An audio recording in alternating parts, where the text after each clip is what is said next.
दोस्तों नमस्कार, स्वागत है आपका दैनिक जागरण में। पश्चिम एशिया में एक बार फिर से तनाव बढ़ गया है। बस कुछ ही दिनों के युद्ध विराम के बाद अब फिर से खाड़ी देशों पर मिसाइल और ड्रोन की बारिश शुरू हो गई है। इस बीच ईरान और अमेरिका फिर से आमने सामने आ गए हैं। ईरान ने अमेरिकी नेवी के जहाज़ों पर हमला कर दिया है और होर्मुज स्ट्रेट पर तनाव बढ़ता नजर आ रहा है। ईरान का कहना है कि अमेरिका ने पहले उसके एक ऑयल टैंकर को निशाना बनाया, जिसके बाद ईरान ने अमेरिकी जहाज़ों पर हमला किया। इस घटना ने दुनिया को फिर से एक बार चिंता में ढकेल दिया है। आर्थिक मंदी झेल रही वैश्विक अर्थव्यवस्था के लिए एक बहुत बड़ा ये झटका है। ऐसे में युद्ध अब फिर से शुरू हुआ तो पूरी दुनिया जो अब तक शांति की उम्मीद लगाए हुई थी फिर से परेशान होने लगी। आइए इस बारे में आपको विस्तार से बताते हैं, तो वीडियो को अंत तक जरूर देखिएगा। ईरान का बड़ा बयान। ईरान की सेना के हेडक्वार्टर ने 7 मई को एक आधिकारिक बयान जारी किया। उसमें कहा गया कि अमेरिकी सेना ने सीज़फायर का उल्लंघन करते हुए ईरानी ऑयल टैंकर पर हमला किया। ईरान ने यह भी आरोप लगाया कि अमेरिका ने खाड़ी देशों से ईरान के सिविलियन इलाकों पर एयर स्ट्राइक भी की, जिसमें केसम द्वीप शामिल है।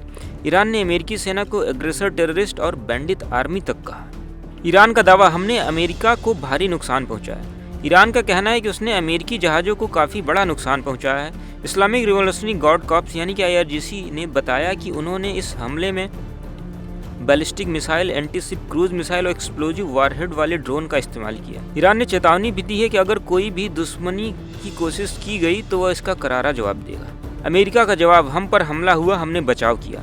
दोस्तों, इसके बाद अमेरिका की तरफ से सेंटकॉम यानी कि सेंट्रल कमांड ने पूरी तरीके से अलग बयान दिया। अमेरिका का कहना है कि ईरान ने बिना किसी उकसावे का हमला किया, जिसे उन्होंने सक्सेसफुली इंटरसेप्ट कर लिया था। अमेरिकी सेना ने कहा, अमेरिका के किसी भी जहाज या संपत्ति को कोई नुकसान नहीं पहुंचा है। अमेरिका ने इसे अपना सेल्फ डिफेंस एक्शन बताया। अमेरिका ने यह भी कहा कि वो होर्मुज पर तनाव बढ़ाना नहीं चाहता, लेकिन अपने सैनिकों की सुरक्षा के लिए वो पूरी तरह तैयार है और आगे कोई हमला होता है तो अमेरिकी सेना इसका पुरजोर तरीके से जवाब देगी। पूरा विवाद कहाँ से शुरू हुआ? दोस्तों, ये तनाव अचानक नहीं आया है। पिछले कई हफ्तों से अमेरिका ईरान के बंदरगाहों पर ब्लॉकेड यानी कि नाकाबंदी कर रहा है। अमेरिका ने कई ईरानी जहाज़ों को जब्त कर लिया और दर्जनों जहाज़ों को वापस लौटाने को कहा। ये नाकाबंदी अमेरिकी राष्ट्रपति डोनाल्ड ट्रंप की ईरान के खिलाफ दबाव की रणनीति का हिस्सा है। ट्रंप पिछले महीने सीज़फायर के बाद भी ईरान पर दबाव बनाए हुए हैं। ईरान की कुछ सरकारी और सेमी ऑफिशियल मीडिया ने बताया कि केसम द्वीप, बंदर अब्बास, मिनाब शहर के पास धमाकों की आवाज़ सुनाई दी। ईरान के तस्मीन न्यूज़ एजेंसी ने एक सूत्र के हवाले से दावा किया कि 3 अमेरिकी डिस्ट्रॉयर जहाज़ों पर ईरान ने हमला किया और वो गल्फ ऑफ ओमान की तरफ भाग गए। ये पहली बार है जब सीज़फायर के बाद ईरान ने अमेरिका के खिलाफ सीधा सैन्य जवाब दिया है। ईरान कह रहा है कि अमेरिका सीज़फायर तोड़ रहा है, जबकि अमेरिका कह रहा है कि ईरान अनप्रोवोक्ड अटैक यानी कि बिना उकसावे के हमला कर रहा है। दोनों देशों के बीच बातचीत भी चल रही है कि युद्ध कैसे खत्म किया जाए, लेकिन इस घटना ने फिर से सब कुछ अनिश्चितता की ओर ढकेल दिया है। होर्मुज क्यों है महत्वपूर्ण? स्ट्रेट ऑफ होर्मुज दुनिया का सबसे महत्वपूर्ण जलमार्ग है, जिसे वैश्विक अर्थव्यवस्था की लाइफलाइन कहा जाता है। ओमान और ईरान के बीच स्थित यह सकरा समुद्री रास्ता फारस की खाड़ी को ओमान की खाड़ी और अरब सागर से जोड़ता है। इसकी सबसे बड़ी महत्व का कारण दुनिया के कुल कच्चे तेल के समुद्री परिवहन का लगभग 1/3 हिस्सा इसी मार्ग से गुजरता है। सऊदी अरब, UAE, कुवैत और इराक जैसे बड़े तेल निर्यातक देश अपने निर्यात के लिए पूरी तरीके से इसी पर निर्भर हैं। इसके अलावा कतर द्वारा निर्यात की जाने वाली दुनिया को अधिकांश LNG भी यहीं से गुजरती है। भौगोलिक रूप से यह मार्ग इतना सकरा है कि युद्ध या तनाव की स्थिति में इसे बाधित किया जा सकता है, जिससे तेल की कीमतें और गैस की कीमतें आसमान छूने लगती हैं।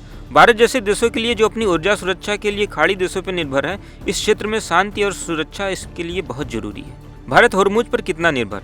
भारत की ऊर्जा सुरक्षा और आर्थिक स्थिरता के लिए स्ट्रेट ऑफ होर्मुज बहुत ज़्यादा जरूरी है। भारत अपने कच्चे तेल की ज़रूरतों का लगभग 80 से 85% हिस्सा आयात करता है और इस आयात का करीब 60% से अधिक हिस्सा इराक, सऊदी अरब, UAE जैसे भारत के शीर्ष तेल आपूर्तिकर्ता देश इसी मार्ग के माध्यम से जहाज़ों द्वारा आपूर्ति सुनिश्चित करते हैं। तेल के अलावा भारत प्राकृतिक गैस जैसे LNG की ज़रूरतों के लिए कतर पर बहुत ज़्यादा निर्भर है और कतर का लगभग पूरा LNG निर्यात इसी होर्मुज से होकर भारत के पश्चिमी तट तक पहुंचता है। आर्थिक दृष्टि से देखा जाए तो इस मार्ग में किसी भी प्रकार का अवरोध या युद्ध की स्थिति भारत के लिए गहरा संकट पैदा कर सकती है। यदि यह मार्ग बंद होता है तो यहाँ तनाव बढ़ता है, तो कच्चे तेल की कीमतों में वैश्विक उछाल आ जाता है, जिससे भारत में महंगाई बढ़ती है और राजकोषीय घाटा प्रभावित होता है।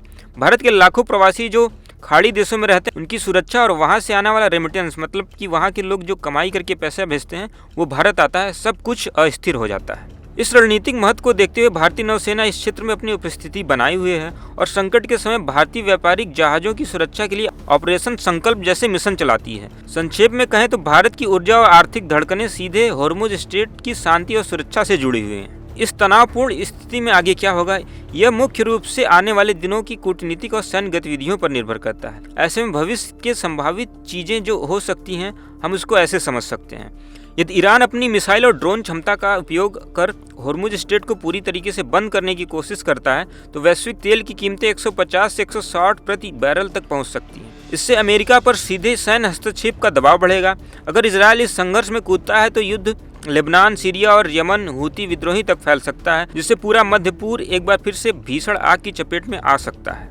युद्ध किसी भी देश के हित में नहीं है। वर्तमान में पाकिस्तान, कतर और ओमान जैसे देश मध्यस्थता की कोशिश कर रहे हैं।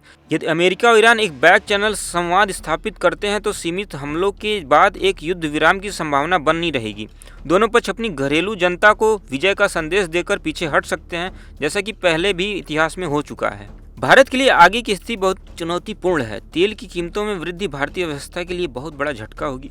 भारत को न केवल अपनी ऊर्जा आपूर्ति सुनिश्चित करनी है, बल्कि खाड़ी देशों में रहने वाले लगभग 90 लाख से ज़्यादा भारतीयों की सुरक्षा के लिए इवैक्यूएशन प्लान भी तैयार रखना होगा। भारतीय नौसेना को अपनी गश्त यानी कि पेट्रोलिंग और कड़ी करनी पड़ सकती है। अगले कुछ हफ्तों तक स्थिति एक कदम आगे और 2 कदम पीछे वाली बनी रहेगी।